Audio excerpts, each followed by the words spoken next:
जनसंवाद न्यूज, सत्य आणि विश्वासाची बातमी। उल्हासनगर जवळील आशळे गावातील कृष्णानगरमधून अनधिकृतपणे राहणाऱ्या एका बांगलादेशी नागरिकाला पोलिसांनी गुरुवारी अटक केली। गेल्या 2 महिन्यात उल्हासनगर क्राईम ब्रँचने 20 बांगलादेशी नागरिकांवर कारवाई केली। आशळे गाव हे बांगलादेशी नागरिकांचे आश्रयस्थान बनले का असा प्रश्न आता निर्माण झालाय। उल्हासनगर गुन्हे शाखेने गुरुवारी आशळे गावातील कृष्णानगरमध्ये रूममध्ये धाड टाकून अनधिकृतपणे व विजा राहणाऱ्या शहाजान दुलाल मुल्ला या 35 वर्षीय व्यक्तीला विठ्ठलवाडी पोलीस ठाण्यात गुन्हा दाखल करून अटक केली।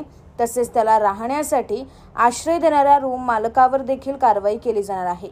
मागील 2 वर्षापासून हा व्यक्ती विनापरवाना आशळे गाव या ठिकाणी राहत असल्याची माहिती पोलिसांनी दिली। जनसंवाद न्यूज, सत्य आणि विश्वासाची बातमी। आजच सबस्क्राइब करून बेल आयकॉनला क्लिक करा आणि पहा ताज्या घडामोडींचा अचूक अंदाज आपल्या मोबाईलवर।